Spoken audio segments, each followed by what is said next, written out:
My house was built in 1916, and as I go around town, I can easily pick out other houses built in the same time period. They might be different sizes, different shapes, have different siding, or different windows, but there's one thing that's kind of a giveaway. Corbels under the rake of the roof. I see this all over. In neighborhoods built between 1900 and 1930, there is at least one house per block with them, but they are relatively rare among houses built at other time periods. But when I see a house with corbels, I already know something about its history. It may have had the same builders.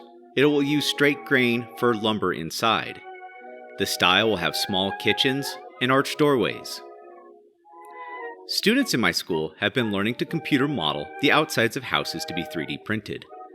There is a goal to learn computer skills, practice math, and utilize technology, but we also want to understand the social context of history. Examining architecture can tell us what materials are available, building technology, and art styles at the time. What influenced these people, and how did their work influence others? We can learn about transportation, environment, and social structure. I think in developing that historical understanding, we need to ask some basic questions as we examine a building and start modeling it. Who built it? Why did they build it? What specific needs did this structure serve? It's easy to say that someone built a house because they needed shelter, but why that house? Were they limited by materials? Were there specific environmental conditions they had to deal with? Did it need a steep roof to shed snow? Did it need open breezeways to deal with heat? What materials were used to build it? The Pueblo built adobe houses because the material was readily available, but it also provided a great deal of thermal regulation. These homes were very permanent. Hoovervilles were built from scraps and refuse because people literally didn't own dirt and didn't have the food security to spend time building a permanent protective structure. How did the people or materials get there? Did they come by boat? Walk by foot? Trains? Modes of transportation affect what materials were transported and how far. It influences the construction time and the methods people employed. What was it like to live there? What was the daily routine? Where was food stored? And most importantly, where was the bathroom?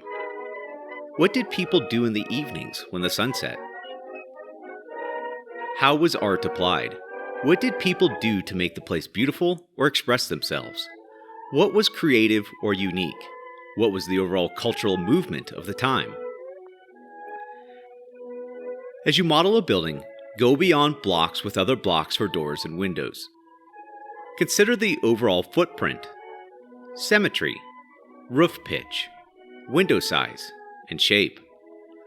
Arches, cornices, domes, columns, queons, lintels, and stoops. The Center for Architecture has a nice illustrated guide to architectural features you can reference. I'll put a link below. Also remember that at the scale we are modeling, little details probably won't show. Don't spend time making roof tiles and siding unless it is really unique and prominent.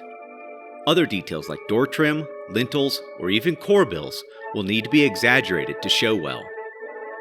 Finally, consider whether this building belongs to a particular architectural style or borrows elements from different styles. Some important styles include Greek and Roman Classical, Persian, Gothic, Neoclassical, Victorian, Modern, Postmodern, or Neo-Futurism. Looking at other buildings in this style might give you ideas if something isn't clear or visible in old photograph or building plan. Thanks for watching. Again, go beyond the basic layout and ask some questions about what it was like to be in that building at that time it was built, and look for unique features that set that building apart from others.